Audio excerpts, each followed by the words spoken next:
Para manter a massa muscular, a sua síntese proteica muscular precisa ser igual à degradação proteica muscular. No entanto, se o seu objetivo é aumentar a massa muscular, a sua síntese proteica muscular tem que ser maior do que a degradação proteica muscular, porque sempre está acontecendo no nosso organismo processos de síntese proteica muscular e degradação proteica muscular. Agora, quando a síntese está igual à degradação, você tem manutenção da massa muscular. Quando você tem mais síntese do que degradação proteica muscular, você tem aumento na massa muscular. E, por sua vez, quando você tem predomínio da degradação proteica muscular, ou seja, quando a degradação está maior do que a síntese proteica muscular, você tem perda de massa muscular. E é basicamente isso que acontece com os idosos. E se isso acontecer numa magnitude muito alta, ou seja, a degradação proteica muscular está muito maior do que a síntese proteica muscular, você pode ter o desenvolvimento da sarcopenia, que é quando você tem perda de massa muscular, de força e de desempenho funcional, a depender do estágio da doença. Quando você está no início da sarcopenia, ou seja, estágio 1, você tem apenas a perda de massa muscular, mas essa perda ela é uma perda significativa. Ela não é simplesmente uma perda associada ao envelhecimento, ela é uma perda que acontece numa magnitude maior do que aqueles idosos que não têm sarcopenia. Quando você vai para o estágio 2 da sarcopenia, além da perda de massa muscular, você também tem a perda da força muscular. E é uma perda significativa a ponto de te evoluir para o estágio 3, onde você tem agora a perda de massa muscular, força e desempenho funcional, ou seja, o idoso começa a ter dificuldades para realizar atividades da vida diária que são muito normais para você que é jovem e para um idoso que não tem sarcopenia, como por exemplo se levantar do sofá, se levantar de uma cadeira, se levantar da bacia do banheiro, da cama, erguer sacolas de compras e deslocar essas sacolas de compras por uma certa distância, brincar com os netinhos, passear com o cachorro na rua, atravessar uma rua, subir escadas, são atividades banais, mas o idoso que tem sarcopenia no estágio 3, ou seja, onde ele já tem comprometimento do desempenho funcional, ele realiza essas atividades com mais dificuldade. Então entenda que quando você tem um predomínio da degradação proteica sobre a síntese proteica muscular, você tem uma perda significativa de massa muscular, de força e de desempenho funcional. A nível celular, o que é que acontece? Você tem aumento na atividade da FOXO, aumento na atividade da MURF1 e uma expressão maior da miostatina, que é uma proteína que regula negativamente a massa muscular. Ou seja, em palavras mais simples, a miostatina ela prejudica o ganho de massa muscular. Quando a expressão da miostatina ela está mais elevada no teu organismo, você tem dificuldade em ganhar massa muscular ou perde massa muscular numa quantidade significativa.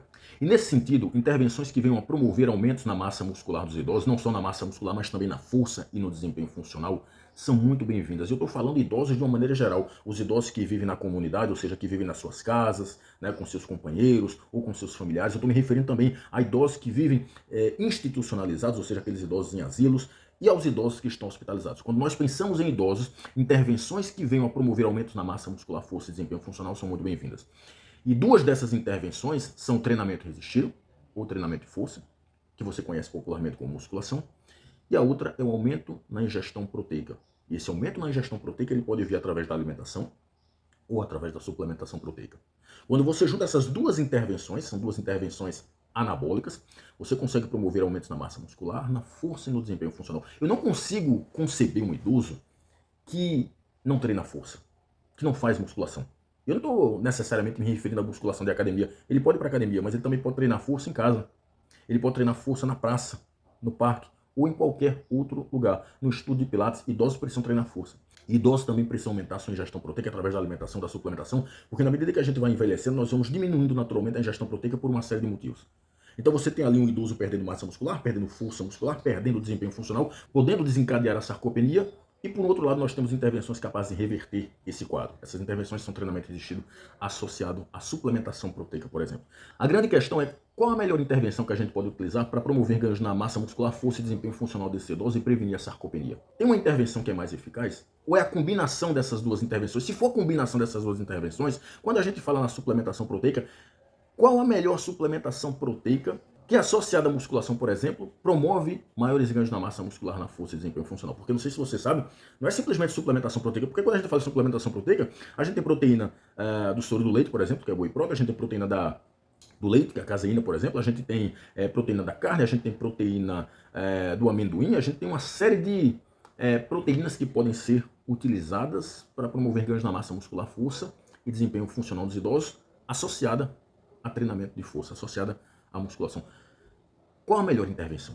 Existe uma intervenção isolada ou combinada? Se for combinada, qual das proteínas seria mais eficaz? Para responder essa pergunta, eu trago um estudo que foi publicado por pesquisadores de Taiwan e dos Estados Unidos. Esse estudo foi publicado em 2024, na verdade foi uma meta-análise de rede, que quis verificar exatamente isso. Qual intervenção isolada ou combinada consegue aumentar mais a massa muscular, força e desempenho funcional dos idosos? Seria a musculação sozinha?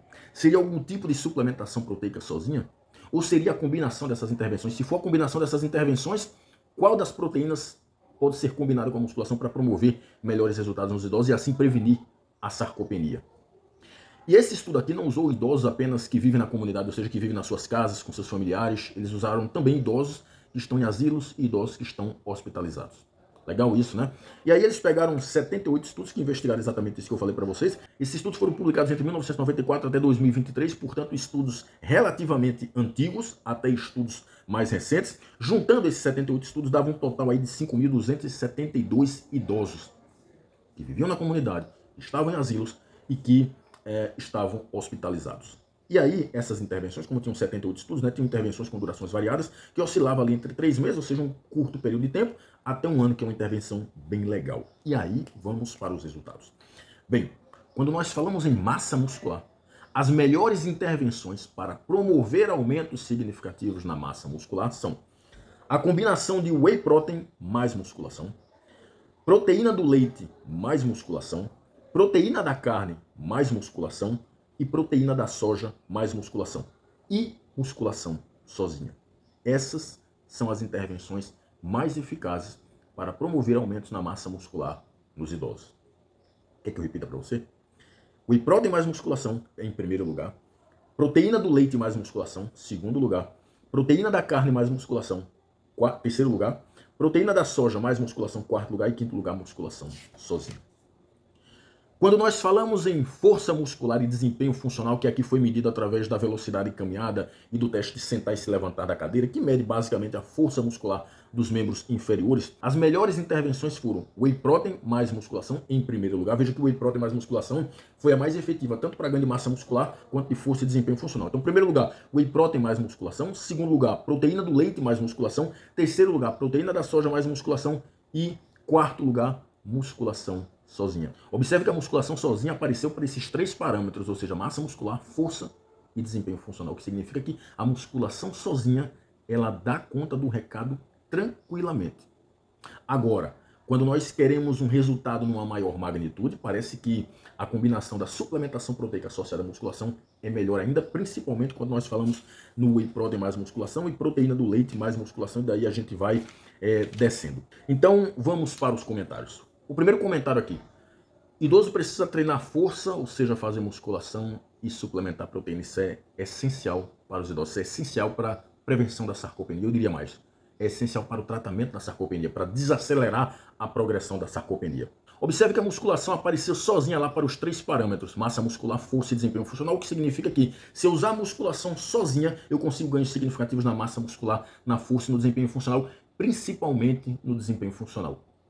Em tarefas que são tarefas da vida diária, se levantar e sentar em uma cadeira, velocidade de caminhada, são testes funcionais. A suplementação proteica parece ter pouca influência para esses testes.